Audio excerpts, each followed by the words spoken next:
삼성전자와 SK하이닉스, 미국 마이크론이 주도하고 있는 글로벌 D램 반도체 시장에서 중국 반도체 자립의 천병, 중국 창신 메모리 테크놀로지 CXMT가 상장하자마자 중국 시가총액 1위에 올랐습니다. 오늘 상하이 증권거래소 과학기술주 전용 시장인 과창판에 상장한 CXMT는 우리 시간으로 오전 11시 기준 주가가 44위안으로 공모가 8.66위안보다 400% 넘게 증가해 시가총액 2조 9천억 원 위안을 넘어서 중국 본토 시총 1위에 올랐습니다. CXMT는 이번 기업 공개를 통해 공모가 8.66위안에 신주 66억 8천만여 주를 발행해 우리 돈 12조가 넘는 돈을 조달했습니다. 이번 IPO는 개인 투자자와 기관 투자자 대상 청약 당시 각각 200대 1, 500대 1의 경쟁률을 넘길 정도로 인기가 많았고 올해 들어 아시아 증시 최대 규모이자 역대 중국 반도체 기업 가운데서도 최대 규모로 평가됐습니다. 최근 반도체주를 중심으로 증시 변동성이 커진 상황이지만 블룸버그 통신 등 외신은 기업의 평가 가치와 청약 열기 등을 근거로 상장 첫날 주가 상승을 예상했는데 글로벌 투자사 에버딘 자산운용에선 공모가보다 500% 높은 수준으로 거래를 시작해도 놀랍지 않을 것이라며 반도체 현지 공급망을 비롯해 중국 하드웨어 전반에 대해 매우 긍정적이라고 평가했습니다. 과창판의 경우 상장 후 첫 5거래일 동안은 주가 변동폭에 제한이 없습니다.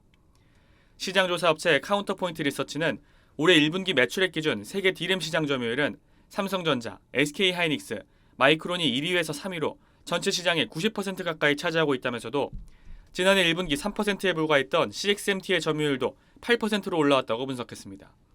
CXMT는 이번 IPO 조달 자금을 생산 라인 확충과 D램 기술 고도화 등에 투입할 계획입니다. SBS 김태원입니다. 애플이 미국 국방부 블랙리스트에 오른 중국 메모리 반도체 업체 두 곳에서 칩을 구매하는 협상을 진행 중인 것으로 드러났습니다. 블룸버그 통신 등 외신은 애플이 중국 내 판매용 기기에 사용할 메모리 부품을 창신 메모리 테크놀로지와 양찌 메모리 테크놀로지로부터 구매하려 한다고 보도했습니다. 현재 애플은 삼성전자와 SK하이닉스, 마이크론 등 세 곳에서 메모리를 공급받고 있는데 이 중국 기업 두 곳을 추가해 모두 5곳에서 메모리를 확보하려 한다는 것입니다. 협상이 진행 중으로 아직 확정된 것은 없지만 팀 쿡 애플 최고 경영자는 앞서 스콧 베선트 재무장관을 포함한 트럼프 행정부 관리들에게 거래 성사 시 발생할 수 있는 정치적 파장을 완화해달라고 직접 요청한 것으로 알려졌습니다. CXMT와 YMTC는 현재 미 국방부가 지정한 중국 인민해방군 지원기업 리스트에 올라와 있습니다. 블룸버그는 애플이 두 업체로부터 칩을 구매하는데 미국 정부의 공식 승인이 필요하진 않지만 미중 간 첨단 기술 분야 긴장이 고조된 상황에서 미국 내 안보 강경파들의 거센 반발을 받을 위험이 있는 상황이라고 전했습니다. 트럼프 행정부 일부 관리들은 이미 내부적으로 반대 의견을 표명한 것으로 전해졌습니다. 애플이 이처럼 민감한 행보에 나선 배경엔 AI 붐이 촉발한 전례 없는 메모리 공급 대란이 있다는 분석입니다. AI 데이터 센터 구축에 들어가는 D램과 낸드 플래시의 수요가 급증하자 주요 메모리 업체들이 가격을 올려 대체재 확보에 나섰다는 겁니다. 실제로 애플은 지난달 26일 맥과 아이패드 등 대부분 제품군의 가격을 일제히 올리면서 메모리 가격 급등을 제품 가격 인상의 이유로 들었습니다. SBS 김태원입니다. 2016년 중국 정부 투자로 설립된 창신 메모리입니다. 중국 시장 수요를 기반으로 한국 업체들의 주력인 D램 시장을 빠르게 잠식하고 있습니다.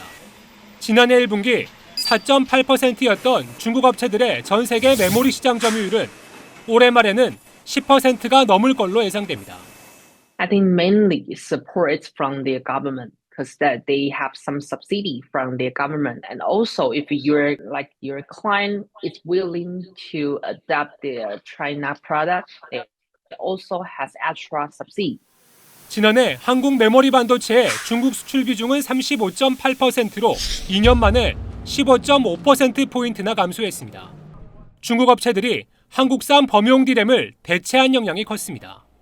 창신 메모리는 데이터 센터 등에 쓰이는 최신 DDR5 양산에 나서는 등 기술 격차도 빠르게 좁혔습니다. 최근 전문가 설문조사에선 중국이 대부분의 반도체 기술에서 한국을 앞질렀다는 평가가 나오기도 했습니다.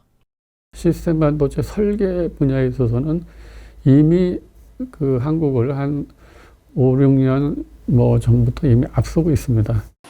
SK하이닉스는 고대역폭 메모리 HBM 호황으로 지난해 역대 최대 실적을 냈지만 삼성전자는 기술 개발 시점을 놓치면서 AI 반도체 시장을 주도하는 엔비디아의 품질 테스트도 통과하지 못하고 있습니다. 임원진들의 판단이 잘못됐다고 생각됩니다. HBM이 경제성이 없다라고 잘못 판단을 하였던 거고, 하이닉스는 경제성이 있다라고 판단을 해서 계속 유지를 시켰던 거고.